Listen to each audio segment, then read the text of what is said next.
अस्सलाम वालेकुम। पंजाब के सारे स्कूलों में 8वीं क्लास का इस्लामियात का कल पेपर इसी में से आएगा। सारे स्कूलों का तो आप लोग देख, चाहे आपका कोई भी स्कूल है, कोई भी शहर है, आप लोगों को इंशाल्लाह इसी में से पूछे जाएँगे।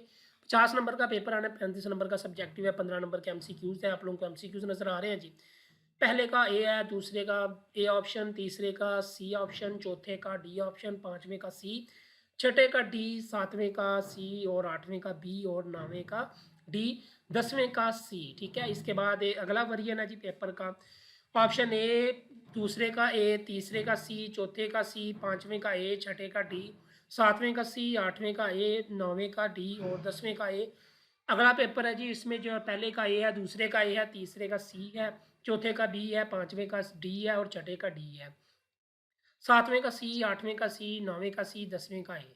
अगला वर्जन है जी इसका। पहले का जवाब है बी, दूसरे का डी है जी, तीसरे का सी है, चौथे का डी, 5वें का सी, छठे का सी, 7वें का ए, 8वें का ए, 9वें का सी और 10वें का ए। ठीक है, तो अब निशाइया सवालात हैं जी, सारे स्कूलों में यही पेपर आएंगे। जल्दी से चैनल को सब्सक्राइब कर लें। पहला सवाल है जी, मार का मोहता क्यों पेश आया? इसका जवाब आप लोगों को स्क्रीन पर नजर आ रहा है, आप लोग इसको पढ़ सकते हैं। मार्का मोहत्ता में खालिद बिन वलीद रज़ी अल्लाह तआला अन्हु की अस्करी हिकमत अमली पर नोट लिखना है जी। जवाब आपके पास मौजूद है, आप लोग देख सकते हैं। मार्का मोहत्ता के बाद मुसलमानों को हासिल होने वाले अस्करी फ़वाइद तहरीर करें जी। आप लोगों का जवाब आपके सामने है, इनको याद कर लें। अगर किताब से जवाब याद किया हुआ तो वो कर लें। अशद से क्या मुराद है? उसके बाद ज़कात की अदायगी क्यों है, मैं जवाब लिखा हुआ है जी। उसके बाद ज़कात की अदायगी के कोई से 3 फ़वाइद लिखने हैं, 3 फ़ायदे आप लोगों के सामने लिखे हुए हैं, तो आप लोग पढ़ सकते हैं। क़यामत के दिन अमाल का हिसाब कैसे लिया जाएगा जी? 2 लाइनों में जवाब है, आप लोग पढ़ लें जी। इंसान की अमली ज़िंदगी में अक़ीदा आखिरत के असरात लिखें जी, आप लोगों के सामने लिखा हुआ है। उसके बाद तबलीग इस्लाम के 3 बुनियादी असूल कौन-कौन से हैं? ये लिखा हुआ है जवाब।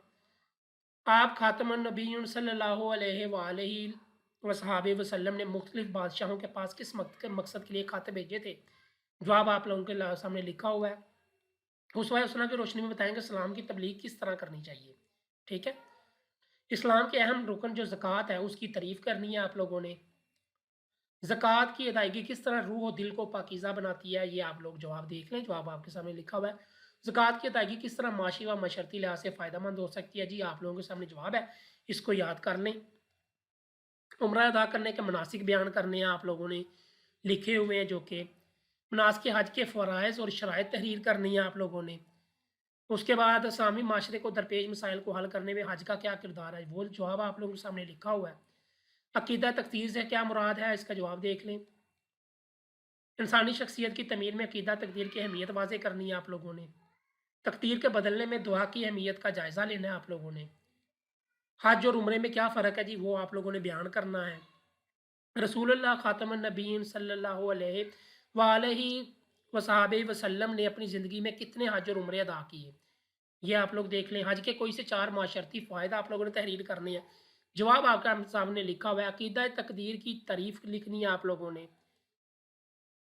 तकदीर मुबर्रम और तकदीर मुअल्लिक़ में क्या फ़र्क है, ये आप लोगों ने फ़र्क बयान करना है जी। और अकीदा तकदीर पर ईमान पुख्ता करने के साथ हमें किन फ़ाल का एहतमाम करना चाहिए? जवाब आपके सामने लिखा हुआ है जी। ये आप लोगों का सारा पेपर है। सारे स्कूलों में इंशाल्लाह इसी में से पेपर पूछा जाएगा। अल्लाह हाफ़िज़।